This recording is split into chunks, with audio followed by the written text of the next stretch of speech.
मैं अगले 6 मंथ्स के लिए मंक मोड फॉलो करने जा रहा हूँ। There's an idea called monk mode. On monk mode. Monk mode is a period. Monk mode is. This is the hardest monk mode protocol out there. Monk mode एक ऐसा protocol है जिसमें आप कुछ हफ्तों या फिर कुछ महीनों के लिए बहुत ज्यादा फोकस, डिसिप्लिन और कंसिस्टेंसी के साथ अपने ऊपर काम करते हो, जिसकी वजह से देखते ही देखते सबसे पहले आपकी बुरी हैबिट्स अपना दम तोड़ने लगती हैं, आपका माइंडसेट चेंज हो जाता है, आपकी फिजिक इंप्रूव होने लगती है और आप खुद को पहले से कहीं ज्यादा प्रोडक्टिव, एनर्जेटिक और इवन अट्रैक्टिव पाते हो। अगर कम शब्दों में कहें तो आप अपनी लाइफ के हर एक एरिया में अपनी ग्रोथ को क्लियरली नोटिस कर पाओगे। नाउ अब बात करते हैं उन 3 टेक्निक्स की जिनका यूज करके मैंने अपनी लाइफ चेंज करी, और अगर आप भी उन टेक्निक्स का यूज करते हो then I can guarantee that your life will never be the same. First, change your belief. आपने कई बारी ध्यान दिया होगा कि कई लोग बहुत सारी किताबें पढ़ते हैं, सेल्फ हेल्प वीडियोस देखते हैं, पॉडकास्ट सुनते हैं, उसके बाद भी उनकी लाइफ में कोई भी चेंज नहीं आता, और अगर वो थोड़ा सा इंप्रूव होना शुरू भी होते हैं तो कंसिस्टेंट न रह पाने की वजह से वो दोबारा वहीं पहुंच जाते हैं जहां से उन्होंने शुरुआत की थी। Why?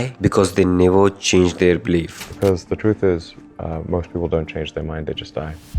ज्यादातर लोग कभी भी अपना बिलीफ ही नहीं चेंज कर पाते, और बिना अपना बिलीफ या अपनी सेल्फ इमेज चेंज किए खुद को इम्प्रूव करने की कोशिश करना ऐसा है जैसे आप अपना पुराना घर तोड़ करके नया घर बनाने की कोशिश कर रहे हो, लेकिन इस शर्त पर कि नया घर वहीं बनेगा जहां पुराना घर है, और नए घर में पुराने घर की ही ईंटें और खिड़कियां लगेंगी। साथ ही साथ पुराना घर तब तक नहीं तोड़ा जाएगा जब तक नया घर बनता नहीं। वेल, अब आप ही बताओ, क्या ऐसे कभी भी घर बन पाएगा?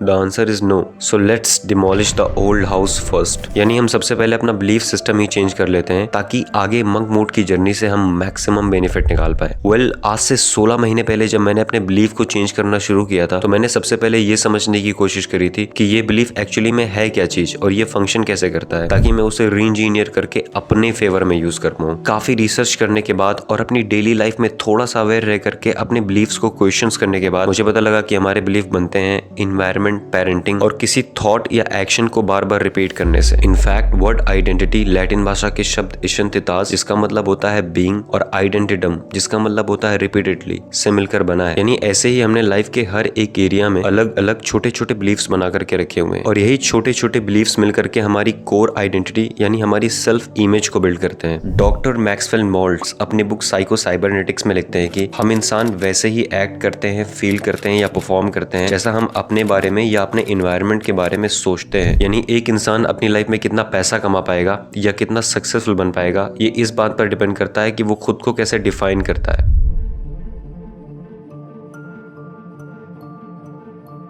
और जैसे ही ये बात मुझे समझ में आई कि बिलीफ सिस्टम हमारी लाइफ में कितना बड़ा रोल प्ले करता है, देन मैं अपने बिलीफ सिस्टम को चेंज करने लग गया, and with in a few months मैं फिक्स माइंडसेट से ग्रोथ माइंडसेट, स्कैरसिटी से अबंडेंस और मीडियोक्रिटी से ग्रेटनेस वाले माइंडसेट की तरफ बढ़ने लग गया। और ये रही वो 2 टेक्निक्स जिसने मेरी हेल्प करी मेरे बिलीफ सिस्टम को चेंज करने में। ए, क्वेश्चन एवरीथिंग। आप अपने हर उस बिलीफ के गुलाम हो जिसे आपने कभी क्वेश्चन नहीं किया। अपने बिलीफ को चेंज करने का सबसे पहला और इम्पोर्टेंट नियम है अपने बिलीफ को टटोलना और उन्हें क्वेश्चन करना, and it is very painful, because जैसे जैसे आप अपनी पुरानी आइडेंटिटी, अपने पुराने लिमिटिंग बिलीफ्स को डिस्ट्रॉय करने लग जाते हो, आपको ऐसा महसूस होने लगता है जैसे आप थोड़ा थोड़ा मर रहे हो। बहुत सारे लोग मंक मोड के इसी फेज में गिव अप कर देते हैं और वो दोबारा से अपनी घिसी पिटी लाइफ जीने के लिए रेडी हो जाते हैं। इसीलिए आज से ही आपको हिम्मत करके, अवेयर रह करके अपने सारे बिलीफ्स को क्वेश्चन करना है और अपने सारे एक्शंस पर नजर रखनी है। कभी भी किसी बिलीफ को ऐसे ही एक्सेप्ट मत करो। जिस तरीके से किसी अनजान आदमी को आप बिना जांच पड़ताल के अपने घर में नहीं घुसने दोगे, उसी तरीके से हर बिलीफ की जांच पड़ताल करो with surgical precision. For example, अगर आपको ऐसा लगता है कि आपकी एज बहुत छोटी है और आपके पास बहुत ज्यादा रिसोर्सेस नहीं है किसी बिजनेस को स्टार्ट करने के लिए,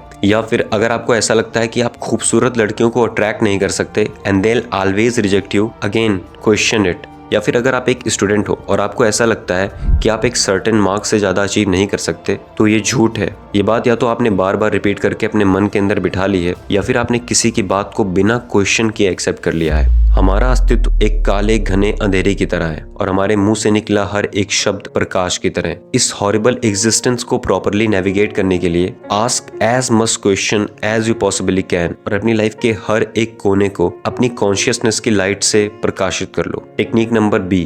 डॉक्टर मैक्सवेल बताते हैं कि हमारी इमेजिनेशन हमारे मन को एक पिक्चर देती है जिस पर हमारा ऑटोमेटिक मैकेनिज्म काम करता है। हम किसी काम को करते हैं या किसी काम को करने में फेल हो जाते हैं, ये हमारी विल पावर पर डिपेंड नहीं करता जैसा कि बहुत सारे लोग मानते हैं, बल्कि वो हमारी इमेजिनेशन पर डिपेंड करता है। इसीलिए अपने बिलीफ सिस्टम को चेंज करने का दूसरा सबसे रिलायबल तरीका है अपनी इमेजिनेशन को चेंज करना। अपनी इमेजिनेशन को चेंज करने के लिए अपने मन को उन्हीं चीज़ों से भर लो जैसा आप बनना चाहते हो, उन्हीं ख्यालों को बुनो जैसी रियलिटी आप मैनिफेस्ट करना चाहते हो। अपने मुंह से सिर्फ और सिर्फ उन्हीं शब्दों को निकालो जो आपको एम्पावर करें। साथ ही साथ खुद को उन्हीं लोगों से सराउंड करो जो आपको आपके पर्पस तक पहुंचने में हेल्प करेंगे। Number 2, consistency. University of Scranton के रिसर्चर्स बताते हैं कि हर साल ऑलमोस्ट 92% लोग अपने न्यू ईयर गोल को अचीव किए बिना ही गिव अप कर देते हैं और सिर्फ 8% लोग ही कंसिस्टेंट रह पाते हैं और फाइनली अपने गोल को अचीव कर पाते हैं। Now the question is that कि ये 8% लोग ऐसी क्या चीज जानते हैं जो बाकी के 92% लोग नहीं जानते, and the answer is that they rely on system over motivation.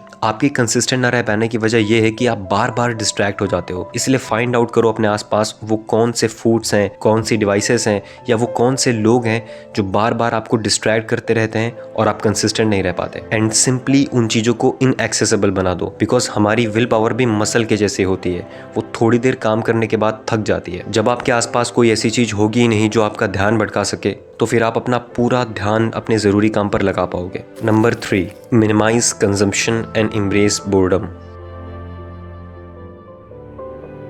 हमारी ग्रोथ में जितना बड़ा रोल एक्शन प्ले करता है, उतना ही बड़ा रोल इनएक्शन भी प्ले करता है। जो आदमी बिल्कुल काम नहीं करता और जो आदमी हर वक्त बस मशीनों की तरह काम ही करता रहता है, दोनों बराबर है, क्योंकि दोनों ही होलिस्टिकली ग्रो नहीं कर पाते। मैंने ये गलती करते हुए काफी लोगों को नोटिस किया है। बहुत सारे लोग हार्ड वर्क भी करेंगे, कंसिस्टेंट भी रहेंगे, बट वो कभी भी खाली होकर बैठ नहीं पाते, वो कभी भी बोर नहीं हो पाते। वो हर वक्त अपने ब्रेन को ओवर स्टिमुलेट करते रहते हैं। याद रखो, हमारा मन और हमारा शरीर उस जानवर की तरह है जिसको आप जितना ज़्यादा फीड करोगे वो उतना ज़्यादा आलसी होता चला जाएगा। किसी भी चीज़ की अति विनाशकार की तरफ ले जाती है। अगर इवोल्यूशनरी साइकोलॉजी के पर्सपेक्टिव से देखें तो जब भी हम बोर्ड फील करते हैं तो हमारा माइंड वंडर करने लगता है और उसमें पास्ट और फ्यूचर से रिलेटेड कई थॉट्स आने लगते हैं, जिसकी वजह से हमें नई चीज़ों को समझने और पास्ट एंड फ्यूचर से रिलेटेड कई प्रॉब्लम्स को सॉल्व करने का टाइम मिलता है। दैट्स वाई फ़ोन वगैरह को साइड करो और निकल जाओ बाहर नेचर में and embrace the boredom.